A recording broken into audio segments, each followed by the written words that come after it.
والدین اور بچوں کا تعلق اور تعلیم اور تربیت اور فنون لطیفہ اور ریلیکسیشن، جب ان چیزوں سے مذہب کو بھی دخل کر دیا تو پبلک افیئر سے تو بدرجہ عدم بھی دخل کر دینا چاہیے.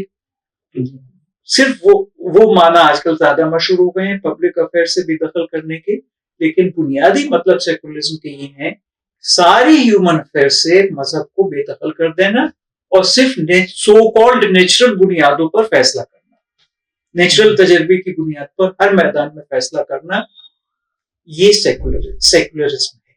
جی سوال یہ بنتا ہے کہ ذاتی طور پر سیکولر ہونا اور کسی حکومت کا جو ہے وہ حکومتی سطح پر سیکولر ہونا، اس میں کیا جو فرق ہے؟ اس میں اس کے جو عام طور پر مطلب لیے جاتے ہیں، حالانکہ یہ بڑا پیچیدہ معاملہ ہے، جی لیکن جو عام مطلب لیے جاتے ہیں اس کی یہ ہے کہ ذاتی طور پہ سیکولر ہونے کا مطلب تو یہ ہے کہ انسان اپنے جو بھی ذہن میں اس کے سوالات اٹھتے ہیں یا جو اسے فیصلے کرنے ہوتے ہیں یا جو پالیسیز اس کو بنانی ہوتی ہیں ان سب کو وہ مذہب سے رجوع کیے بغیر انجام دے. جی یہ تو ذاتی سیکولرزم ہو گیا. اور جو پبلک افیئرس ہیں، پبلک افیئرس کے رن کرنے میں مذہب کی کوئی بنیاد نہ ہو، یہ جو آپ جو پولیٹیکل سیکولرزم آپ کہہ رہے تھے یا کلیکٹیو سیکولرزم کہہ رہے تھے، یہ وہ ہو گیا. تو again we'll come back to the same thing, detaching religion from all affairs, یہ انڈیویجول سیکولرزم ہے. And detaching religion from public affairs, یہ political secularism. Public affairs detaching religion from public affairs, this is political secularism or state secularism, and individual secularism is detaching religion from all human affairs. اس میں مزید ایک سوال ہے کہ اگر ہم سیاست سے، اس سے یہ بات واضح ہو گئی. جی سیاست سے اگر ہم دین کو دور رکھتے تو کیا واقعی یہ ٹھیک ہے یا اس میں کچھ چھپے ہوئے نقصانات جو ہیں وہ نظر آتے ہیں؟ اس کا جو غلط ہونا ہے اور اس کی نقصان ہے وہ تو بہت واضح ہے، کیونکہ پبلک افیئرز جو ہے یا سیاست جو ہے، سیاست انسانی زندگی کا ایک حصہ ہے اور انسانی زندگی کل ہے.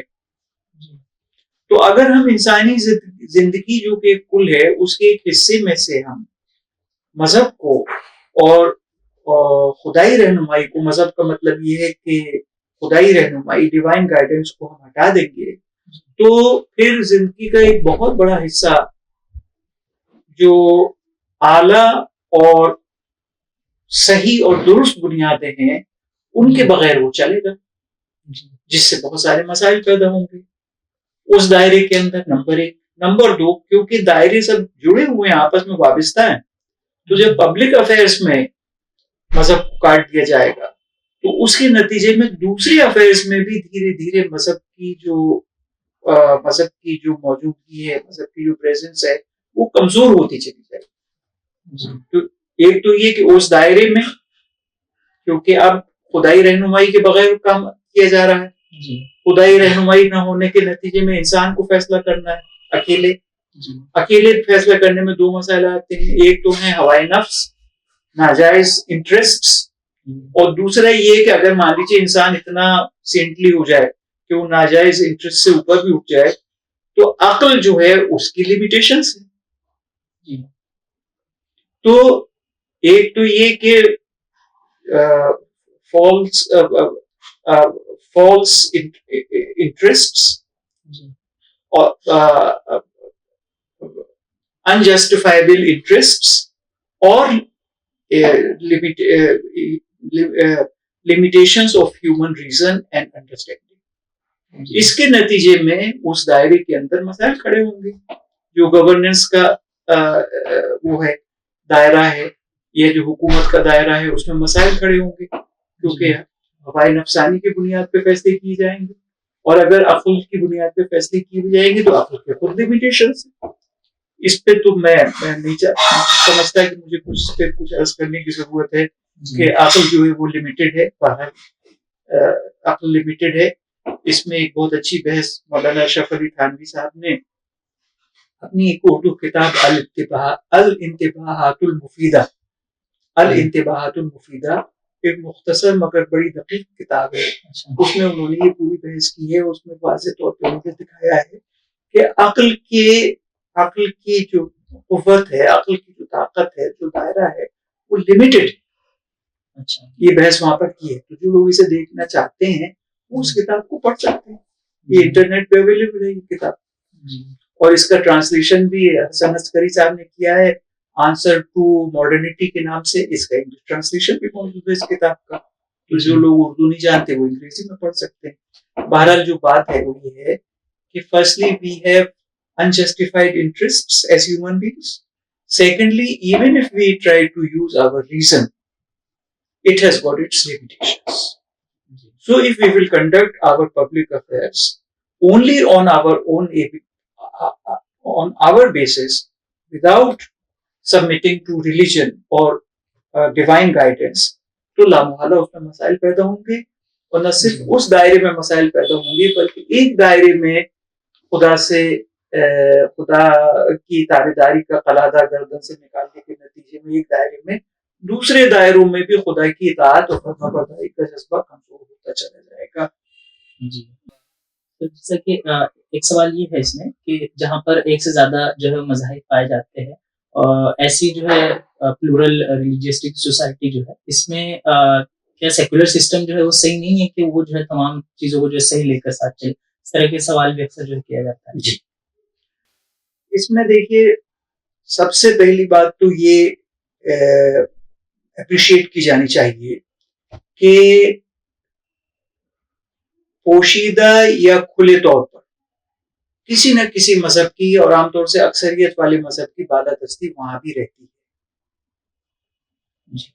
ایک ریلیجیسلی پلورلسٹک سوسائٹی میں سیکولر اگر آفیشیل اور کانسٹیٹیوشنلی اور آفیشیلی سیکولر گورنمنٹ ہو تب بھی در پردہ اور کبھی کبھی کھلے طور پر جو اکثریتی مذہب ہے اس کی بالادستی رہتی ہے، اور ناجائز بالادستی رہتی ہے.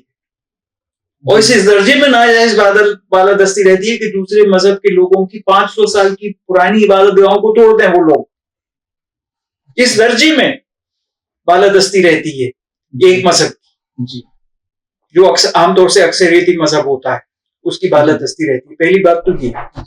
لیکن اگر ہم اس کو مان بھی لیں کہ ایسا ضروری نہیں ہے اور ایماندارانہ طور پر مذہب کو حکومتی نظام سے الگ کیا جا سکتا ہے اور حکومت کو کسی مذہب کو فیور کیے بغیر، کسی مذہب سے متعلق کیے بغیر حکومت کو چلایا جا سکتا ہے، اگر اس یوٹوپین مفروضی کو ہم تسلیم بھی کر لیں تب بھی سوال یہ پیدا ہوگا کہ پھر اس حکومت کی بنیادیں کیا ہوں، کیونکہ جو اعلیٰ ترین بنیادیں ہیں وہ مذہب سے آتی ہیں.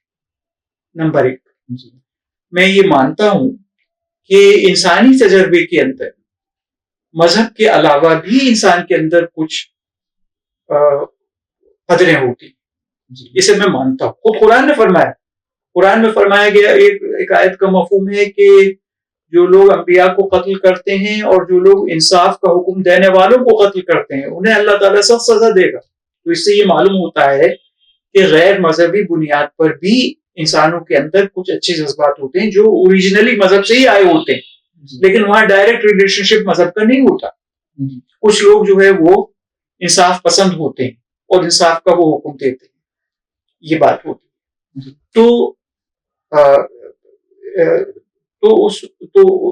تو اگر یعنی اعلیٰ قدریں غیر مذہبی بنیادوں کے اوپر انسان کے اندر ہوں، مگر وہ اعلیٰ قدریں کافی نہیں ہوتی. ان کی جو لسٹ ہے وہ لسٹ ادھوری ہوتی، اور مذہب کی بنیاد پر، خاص طور سے اسلام کی بنیاد پر جو قدریں ہیں وہ لسٹ کمپریہنسو ہوتی، پروپورشنیٹ ہوتی ہے، بیلنسڈ ہوتی ہے وہ لسٹ. نمبر 1. نمبر 2، جو قدریں اعلیٰ قدریں کسی انسان کے کسی بڑے لیڈر کے ایک جذبے اور داعیے کی بنیاد پر حکومت کی بنیاد بنائی جاتی ہیں، باقی جو سوسائٹی ہوتی ہے، جو عوام الناس ہیں، ان کے اندر کوئی جذبہ نہیں ہوتا اس کو ماننے کا. ارے یہ تو گاندھی جی کی بات ہے, یہ تو نہرو جی کی بات ہے. لیکن جب کوئی بات مذہب کے حوالے سے آتی ہے کہ بھگوان نے یہ کہا, گاڈ نے یہ کہا ہے, اللہ نے یہ کہا ہے, جب مذہب کے حوالے سے بات آتی ہے تو اس کو ماننے کا جذبہ بہت مضبوط اور آفاقی یونیورسل ہوتا ہے. ہر سطح کے لوگ, پڑھے لکھے ان پڑھ, سب اس کو مانتے ہیں جب مذہب کی بنیاد پر کوئی قطر آتی ہے.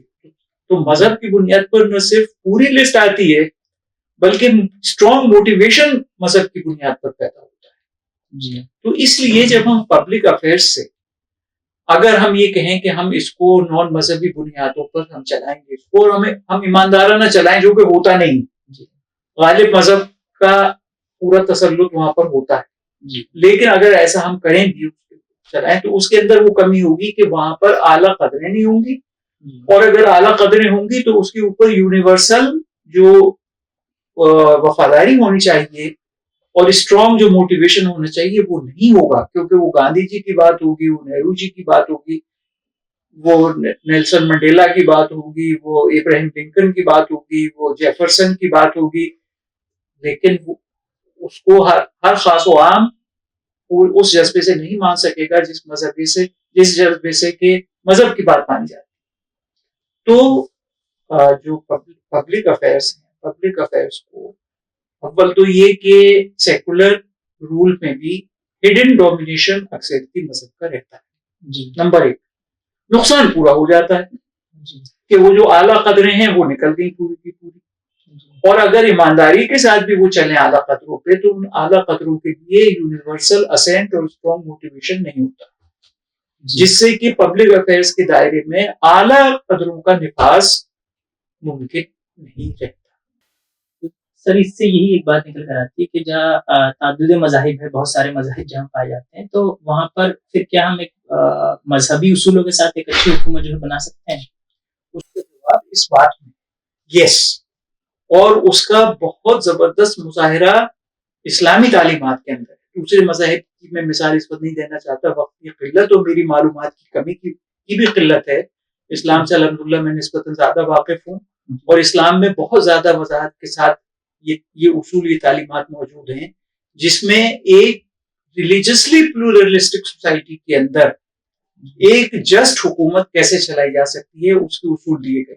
لبے لباب اس کا یہ ہے کہ وہاں پر جو مختلف مذہبی کمیونٹیز ہیں ان کا اور پولیٹیکل رول کا ڈیٹیلڈ ایک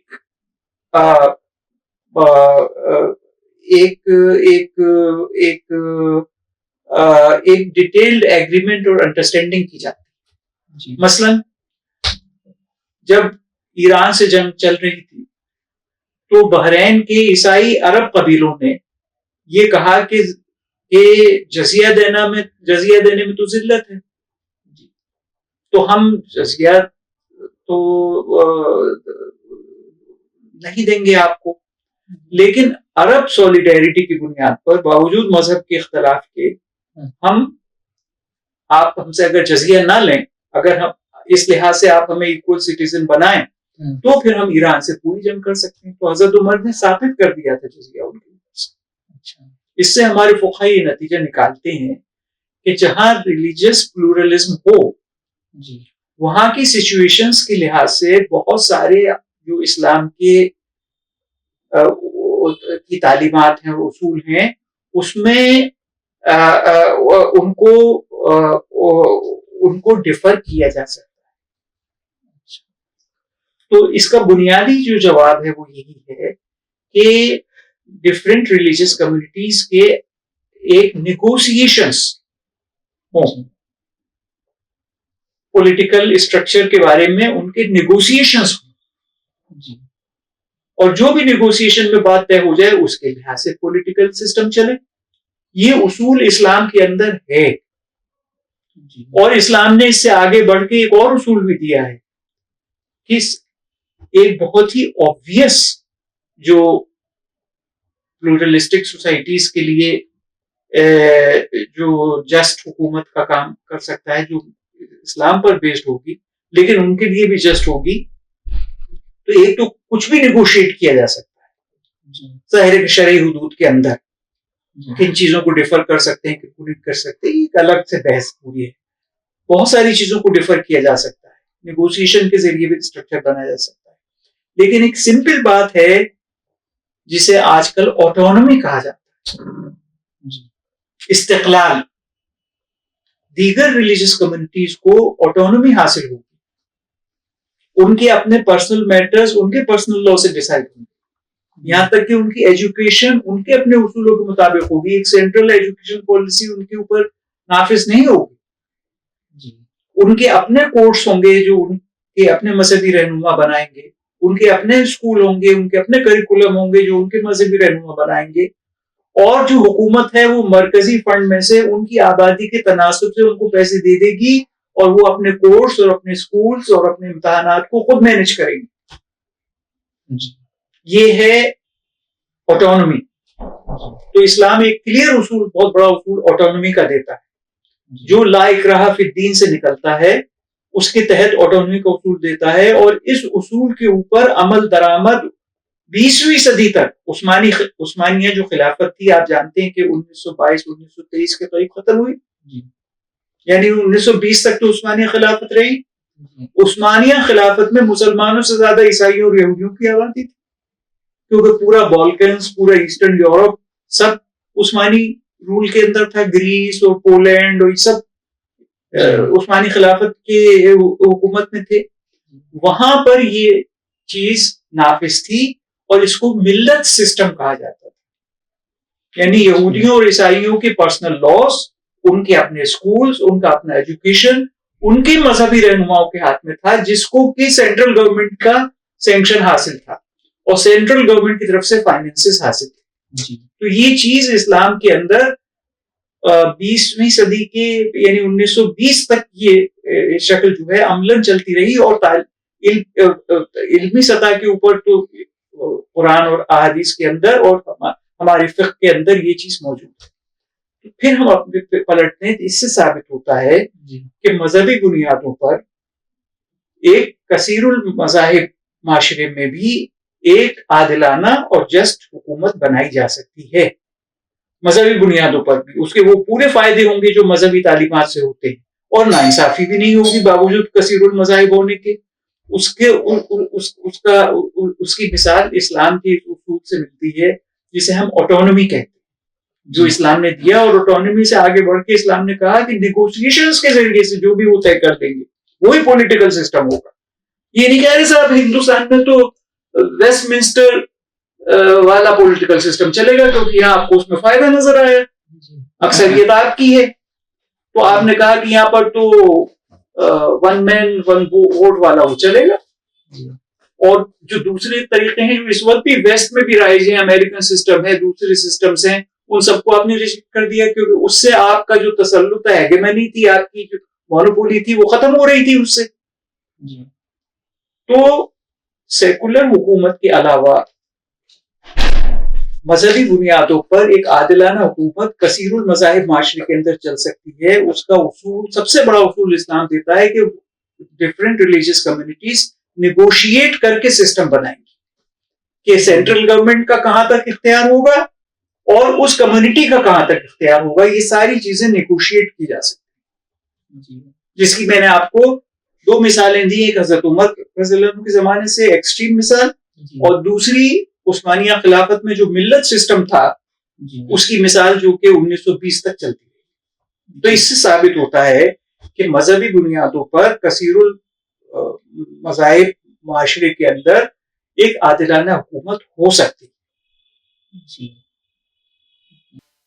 جی سر, تو جیسے کہ ہمارے نظریات کے تعلق سے سب بات چل رہی ہے, جس میں جو ایک مکمل آزادی کا تصور آج کل پایا جاتا ہے لبرلزم کے نام سے, تو اس کا مرکزی اور بنیادی عقیدہ اس کا کیا ہے؟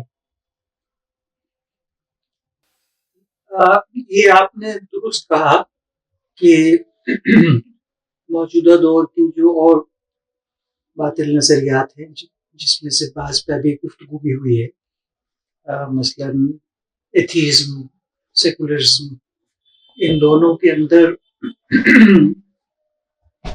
جو آزادی ہے وہ بہت مرکزی عنصر ہے، ایلیمنٹ ہے. تو پھر اس طرح سے اب سوال پیدا ہوتا ہے کہ وہ نظریہ جو آزادی کو ہی اپنی بنیاد بناتا ہے، یعنی لبرلزم، اس پہ کچھ گفتگو کی جائے. تو لبرلزم کے بیسک ٹینٹس کیا ہیں؟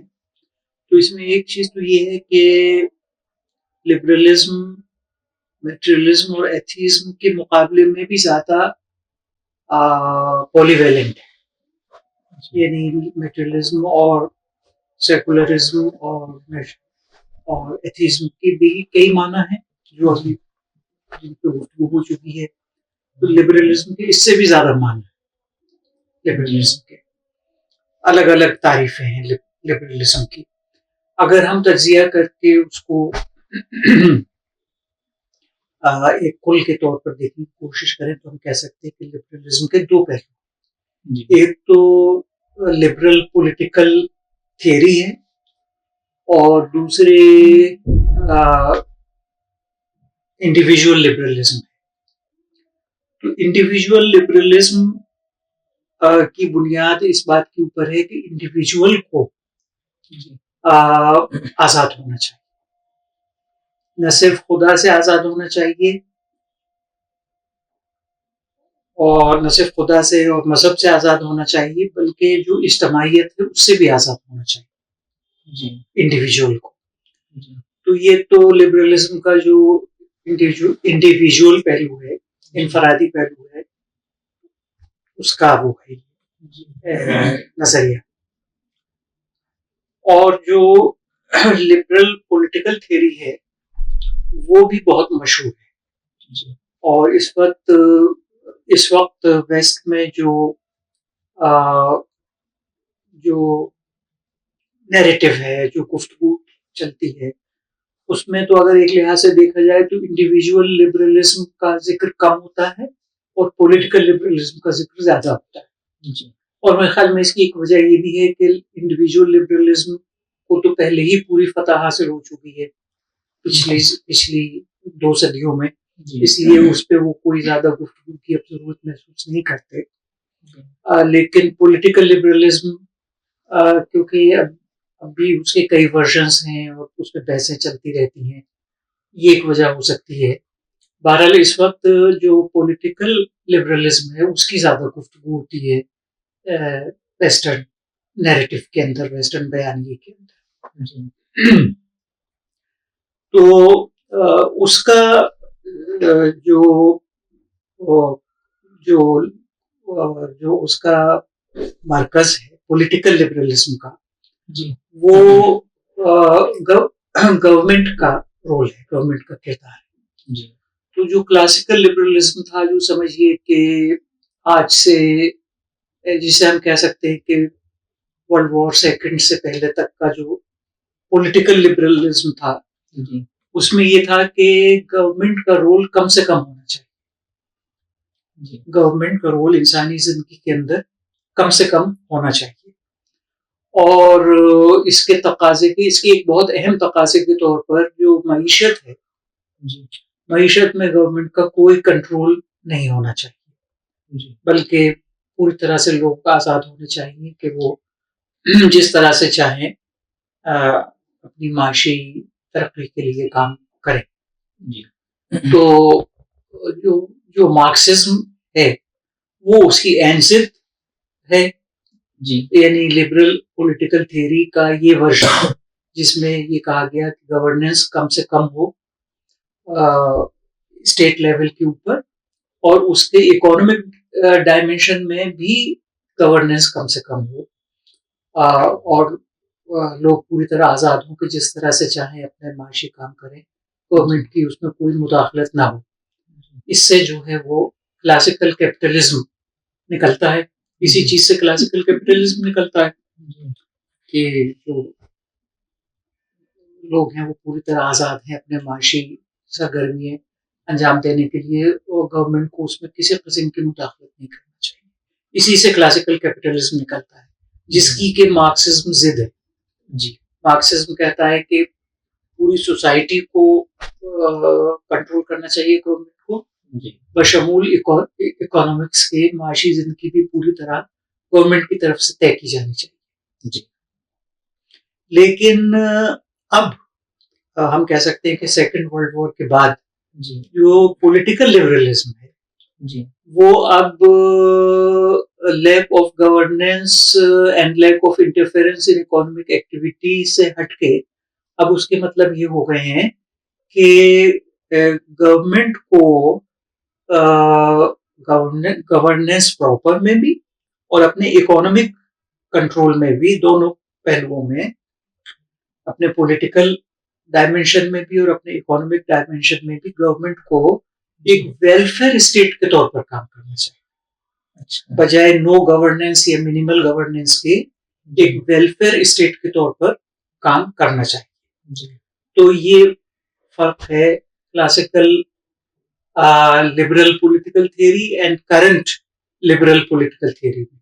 جی کہ کرنٹ جو لبرل پولیٹیکل تھیوری ہے وہ ویلفیئر اسٹیٹ کی بات کرتی ہے، جبکہ جو کلاسیکل لبرل پولیٹیکل تھیوری تھی وہ منیمم گورننس کی بات کرتی تھی، both in politics as well as in economics, جی which meant capitalism. But now political liberalism کے جو مطلب ہیں آج کل وہ ویلفیئر اسٹیٹ کے، جی کہ گورنمنٹ کو گورننس میں اور گورننس سے زیادہ معیشت کے میدان میں ایسے کام کرنے چاہیے تاکہ عوام الناس کی ضروریات پوری ہو سکیں. اور بھی اس میں کئی چیزیں ہیں، کئی اس کے اندر پالیسیز ہیں، رولس ہیں جن کو ویلفیئر اسٹیٹ کے کیپشن کے تحت سمجھا جا سکتا ہے اور لسٹ کیا جاتا ہے، بیان کیا جاتا ہے. تو ویلفیئر اسٹیٹ کیا ہے، یہ بھی ایک ہمارا ہوم ورک ہو سکتا ہے. ہم خود اب دیکھ سکتے ہیں، مجھے اس پہ زیادہ بولنے کی ضرورت نہیں کہ ویلفیئر اسٹیٹ سے کیا مراد ہے. جی تو پولیٹیکل لبرلزم جو ہے وہ پہلے منیمل گورننس اینڈ کیپٹلزم تھا، کلاسیکل کیپٹلزم، اور اب پولیٹیکل لبرلزم ہو گیا ہے ویلفیئر اسٹیٹ. جی یہ تو سر مطلب ایک یہ کہا جا سکتا ہے کلاسیکل لبرلزم ماڈرن لبرلزم کا فرق ہو گیا. ایک چیز اس میں یہ ہے کہ لبرلزم جو ہے وہ فرد کو کس طریقے سے خاندان اور کمیونٹی سے زیادہ اہم سمجھتا ہے. ایسا کیوں ہوتا ہے؟ کیونکہ میرے خیال میں اس کی وجہ یہ ہے، میں نے اس کا کوئی مطالعہ نہیں کیا کہ وہ کیوں ایسا. یہ تو طے شدہ بات ہے کہ وہ انڈیویجول کو پرائمیسی دیتا ہے. جی یہ ان نیٹ یہ صحیح بات ہے. لبرلزم انڈیویجول کو پرائمیسی دیتا ہے اپنے انڈیویجول ڈائمینشن. ابھی تک ہم نے پولیٹیکل ڈائمینشن کی بات کی، اب انڈیویجول ڈائمینشن میں اگر ہم دیکھیں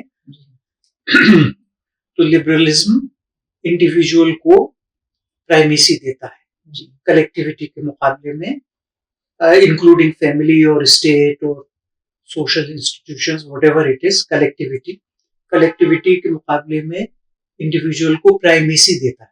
جی لیکن کیوں دیتا ہے یہ میں نے کوئی اس کا زیادہ مطالعہ تو نہیں کیا، لیکن میں اندازے سے یہ کہہ سکتا ہوں کہ وہ اس لیے دیتا ہوگا انڈیویجول کو اہمیت، کیونکہ جو اصل ایجنسی ہے اور جو اصل افیکٹڈ ہے وہ انڈیویجول ہوتا ہے. جی پایہ کار جو کام کرتا ہے سب سے بنیادی سطح پہ وہ انڈیویجول ہوتا ہے. کلیکٹیو کام بھی بہت سارے انڈیویجولس کے مل کے کرنے سے کلیکٹیو کام ہوتا ہے. جی لیکن الٹیمیٹلی فاؤنڈیشنل لیول پہ انڈیویجول ہی کام کرتا ہے.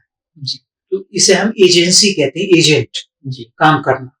تو کام کرنے والا بھی انڈیویجول ہوتا ہے اور آخر میں افیکٹ بھی انڈیویجول ہوتا ہے.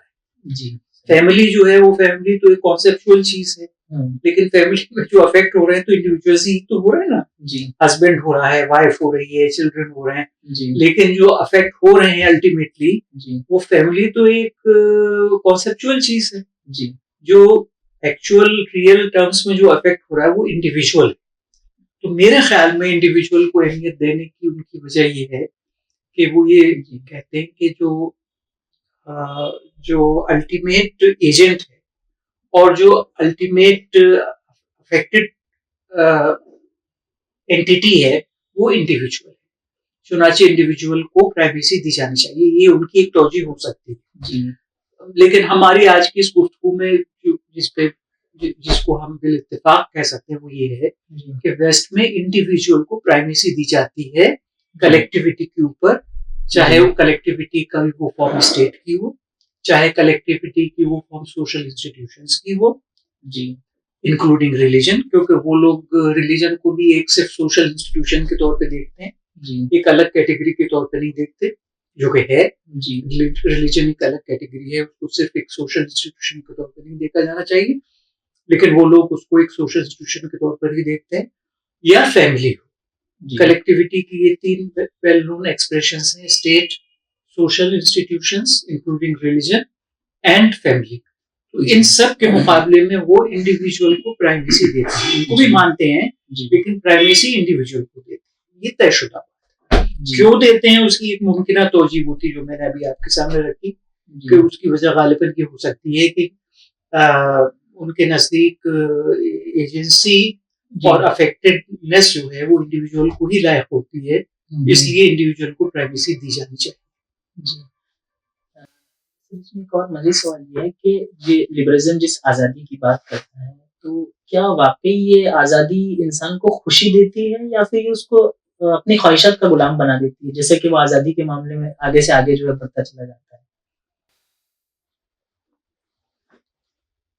یہ بالکل صحیح بات ہے کہ انڈیویجول کو ہر قسم کے کنٹرول سے آزاد کرنا, میرے خیال میں صرف آزادی نہیں بلکہ کنٹرول سے آزادی, یہ بھی ہم بڑھائیں تو پھر اس کا جو اصل مفہوم ہے وہ یا اس کی جو اصل حقیقت ہے اس فینومینن کی, لبرلزم کے فینومینن کی, وہ تب ہمارے سامنے پوری طرح آتا ہے.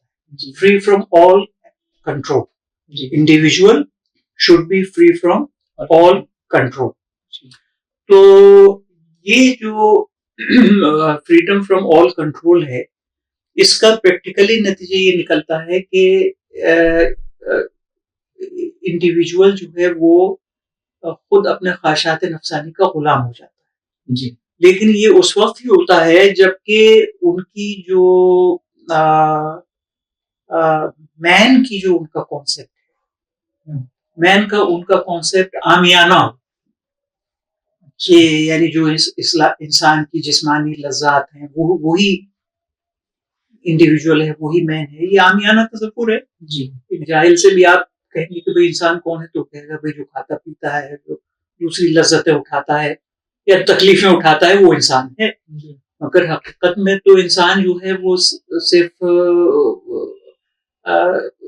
جو ہے لذت کے حصول کرنے والی شخصیت نہیں ہے, بلکہ انسان کے اندر خود اس کے اپنے اندرون میں کئی ڈائمینشنز ہیں. ایک ڈائمینشن اس کا ایگو ہے, دوسرا ڈائمینشن اس کا جو ہائر سیلف ہے وہ ہے.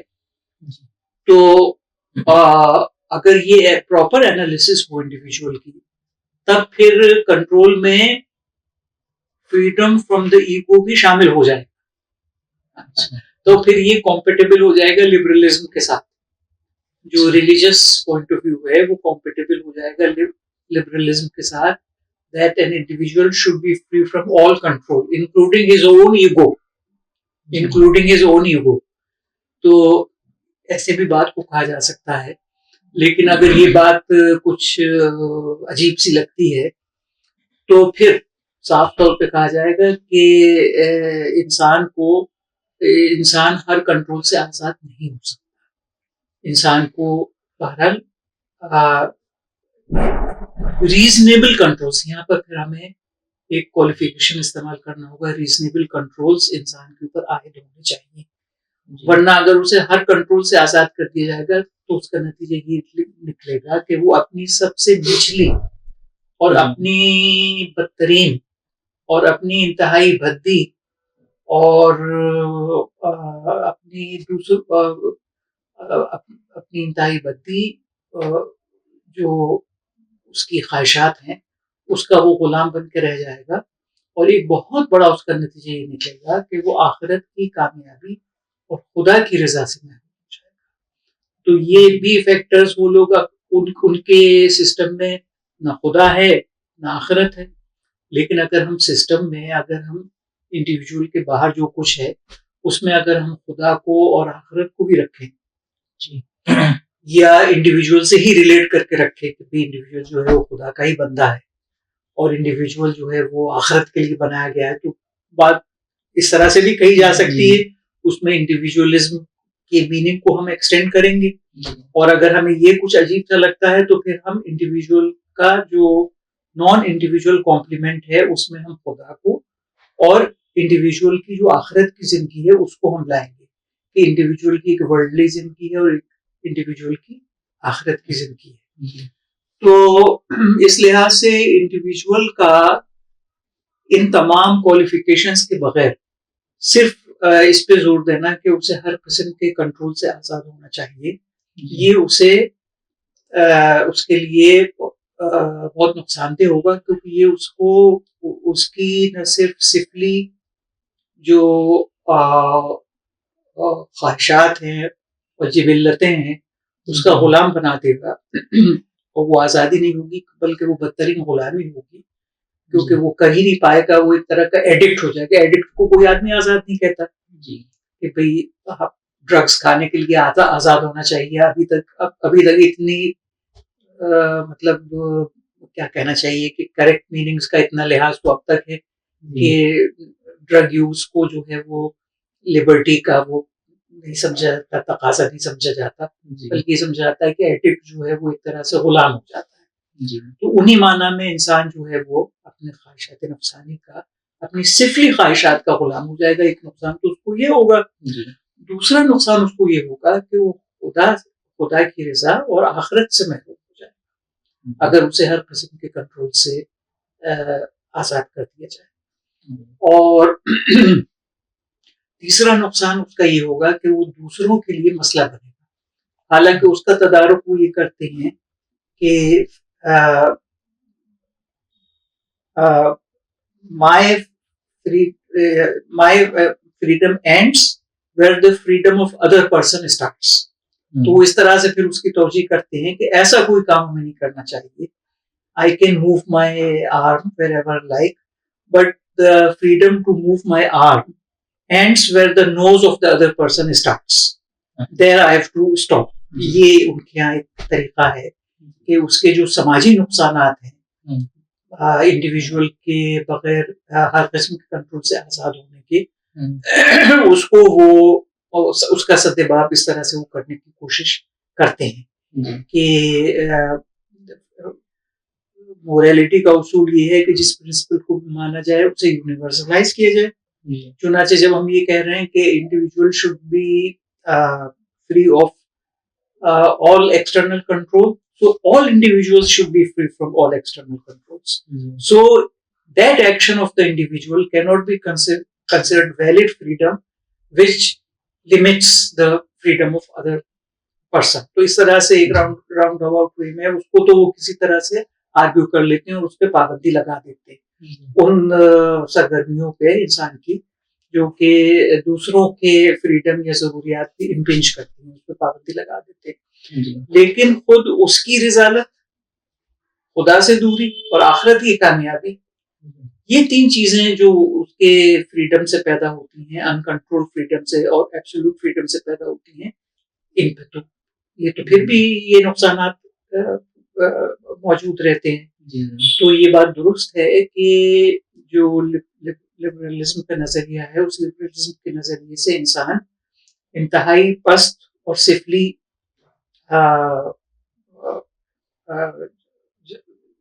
جذبات سے متعین ہو جاتا ہے. اور دوسرا نقصان یہ ہوتا ہے کہ خدا سے دور ہو جاتا ہے. تیسرا نقصان ہوتا ہے کہ آخرت کی ناکامی ملتی ہے. اور چوتھا نقصان یہ ہوتا ہے کہ سماجی مسائل پیدا ہوتے ہیں جس کا وہ ازالہ پھر یہ کہہ کے کرتے ہیں کہ موریلٹی کا اصول یہ ہے کہ ہر پرنسپل یونیورسلائز کیا جائے. تو فریڈم کے پرنسپل کو بھی یونیورسلائز کیا جانا چاہیے اور ایک انسان کے اس ایکشن کو فریڈم کا حصہ نہیں ماننا چاہیے، ویلڈ فریڈم کا، جس سے دوسرے کا فریڈم یا انٹرسٹ کو گزند پہنچے. تو اس کو تو وہ یہ کہہ کے اس پہ پابندی لگا دیتے ہیں، گورنمنٹس بھی لگا دیتی ہیں، سب لگا دیتے ہیں اور یہ قبول بھی کرتے ہیں، خواہی نہ خواہی، کم از کم دکھانے کے لیے قبول بھی کرتے ہیں.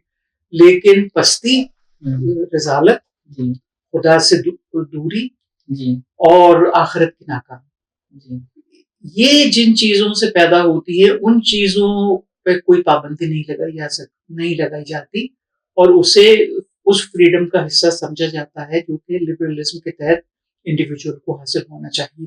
جی تو بہرحال لب لباب یہی ہے کہ لبرلزم کے نتیجے میں انسان ایک طرح کا جیسے کہ ایڈکٹ، ایک طرح سے غلام بن جاتا ہے. جی اس طرح سے انسان اپنی بری خواہشات کا غلام بن جاتا ہے، خدا سے دور ہو جاتا ہے. اب میں آپ کے سوال پہ اپنی طرف سے ایڈ کر رہا ہوں، خدا سے دور ہو جاتا ہے جی اور آخرت کی ناکامی اس کے حصے میں آتی. جی جی.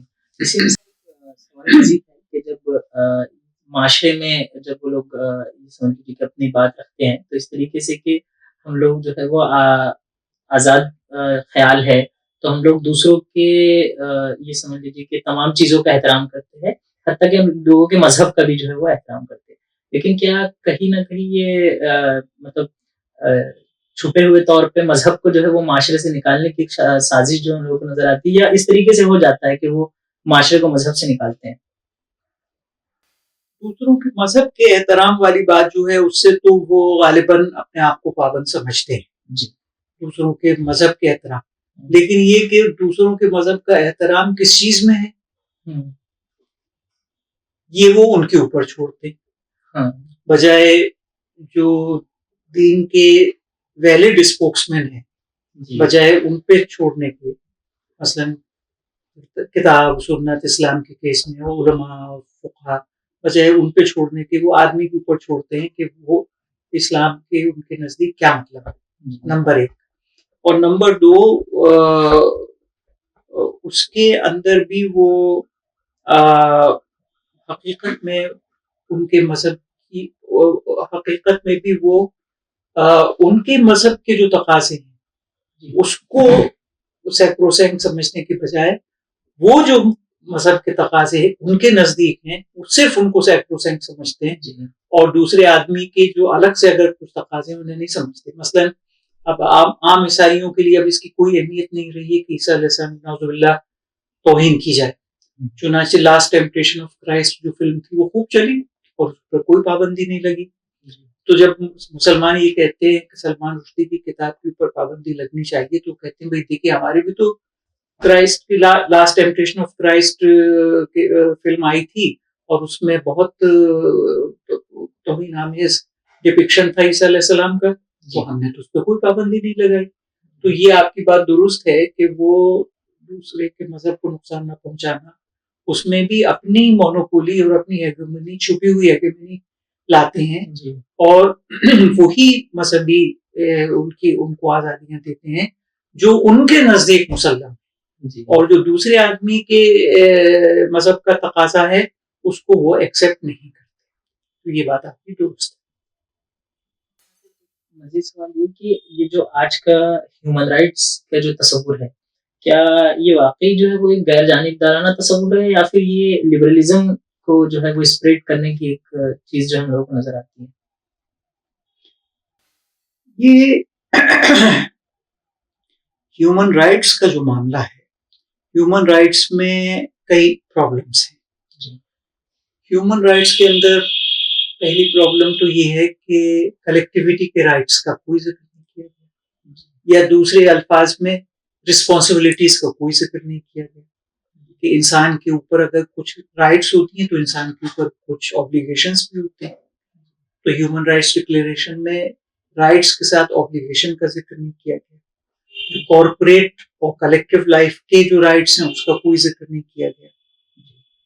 تو اس سے ان کو یہ فائدہ ہوتا ہے کلیکٹیو رائٹس کو نظر انداز کرنے سے کہ جو ان کا کالونیلسٹ اور نیو کالونیلسٹ انٹرپرائز ہے وہ کیونکہ ڈائریکٹلی کلیکٹیو رائٹس کو وائلیٹ کرتا ہے تو اس کا ایک جواز مل جاتا ہے کہ ہیومن رائٹس کے اندر جو کلیکٹیوٹی ہے اس کے تو کوئی رائٹ شامل نہیں، اگر شامل بھی ہیں تو بہت انڈائریکٹ مینر میں ہے، رائٹ ٹو سیلف ڈٹرمنیشن وغیرہ اس طرح کے وہ بہت انڈائریکٹ وے میں ہیں، اتنے صراحت کے ساتھ نہیں ہیں جتنی صراحت کے ساتھ انڈیویجول کے رائٹس ہیں، تو اس میں ان کو یہ فائدہ ہے.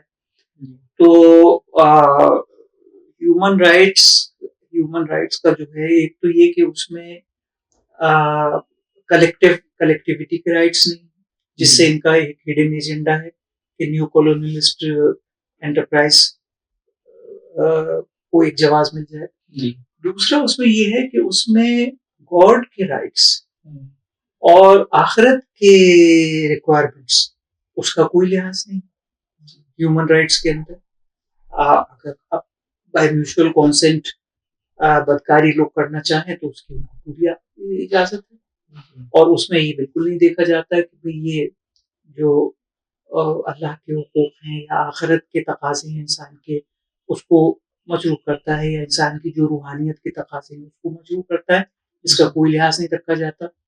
تو ہیومن رائٹس میں ایک تو کلیکٹیو رائٹس نہیں ہے، دوسرے یہ کہ گاڈ اور ہیئر آفٹر اور اسپرٹ آف مین اس کے کوئی رائٹس نہیں اس میں شامل کیے گئے ہیں ہیومن رائٹس کے اندر. اور دوسری اہم چیز یہ ہے کہ اس میں بہت ہپوکریسی بڑھتی جاتی ہے، یعنی جتنے اس میں رائٹس شامل ہیں ان کے تعلق سے بھی ہپوکریسی بڑھتی جاتی ہے، یہاں تک کہ باقاعدہ ایک لفظ آج کل بہت عام ہے، ریال پولیٹک، کہ ایک تو ہے انٹرنیشنل لا اور human rights and all those things, اور ایک ہے ریال پولیٹک، یعنی کسی پاورفل نیشن کے جو اس کے ناجائز یا جائز، قطع نظر جائز یا ناجائز کے جو اس کے معاشی یا سیاسی جو اس کے مفادات ہیں اس کو ہمیں حاصل کرنا ہے، اسے ریال پولیٹک وہ کہتے ہیں. اور وہ کہتے ہیں کہ بھئی ایک حکومت تو ریال پولیٹک کا لحاظ رکھے گی، وہ پوری طرح سے مطلب مورل تو وہ نہیں ہو سکتی. تو اس طرح سے وہ باقاعدہ ایک انہوں نے سسٹمیٹک جواز پیدا کیا ہے. ہیومن رائٹس کے جتنے اسپیلڈ آؤٹ حصے ہیں ان کو بھی وائلیٹ کرنے کا انہوں نے ایک جواز پیدا کیا ہے ریال پولیٹک کے نام پر. تو ایک تو یہ کہ کلیکٹیوٹی کے رائٹس نہیں ہیں، دوسرے یہ کہ spirit God and here after کے رائٹس نہیں ہیں، تیسرے یہ کہ اس میں بھی ریال پولیٹک کو وہ کر کے ایک ضرورت بتا کر اس میں ہپوکریسی برتنے کے باقاعدہ انہوں نے ایک مضبوط بنیاد فراہم کی ہے. یہ سب مسائل ہیومن رائٹس کے اندر ہے. سوال تھوڑا سا اگر آپ وضاحت کے ساتھ اس کو بتائیں کہ آخر اسلام کے اندر جو آزادی کا تصور ہے اور یہ جو ان کا ہیومنزم میں یا اس میں مغرب کے اندر جو لبرل آزادی کا تصور ہے، یہ جو ہے ایک دوسرے سے کیسے مختلف ہے، اور اسلام کیسے جو ہے پوری ایک واضح آزادی کا تصور دیتا ہے؟ اسلام میں جو آزادی کا تصور ہے وہ دو لیولز کے اوپر ہے. ایک تو یہ کہ ایک حد تک انسان پوری طرح آزاد ہے، چاہے وہ حق کے مطابق کام کرے چاہے وہ حق کے خلاف کرے، لیکن ایک حد تک. مثال کے طور پر بے پردگی کے لیے تو آزاد ہے لیکن سود لینے کے لیے آزاد نہیں. تو اسلام نے ایک تو یہ کیا کہ خنزیر کھانے کے لیے، بے پردگی کرنے کے لیے، نعوذ باللہ من ذالک بدکاری کرنے کے لیے تو آزاد ہے. اگر کوئی کسی کے مذہب میں اس کے اوپر پابندی نہیں ہے بدکاری پر تو وہ آزاد ہے، کرے بدکاری اور رہے بے پردہ اور کھائے خنزیر اور پیے شراب، تو وہ آزاد ہے. لیکن وہ یہ کہہ کے سود نہیں لے سکتا کہ میرے مذہب میں سود کے اوپر کوئی پابندی نہیں. تو اسلام نے ایک تو یہ کیا کہ جو یونیورسلی ریزنیبل لگیں، ضروری نہیں ہے کہ سب مانیں، کچھ لوگ اسے ریجیکٹ بھی کریں، لیکن آرگیو کیا جا سکتا ہے کہ یہ ریزنیبل ہے یہ رولز، تو ان سے تو آزادی نہیں ہے. لیکن باقی چیزیں جو اسلام کی نظر میں ناپسندیدہ ہیں لیکن ان کے مذہب میں اس کا جواز ہے، یا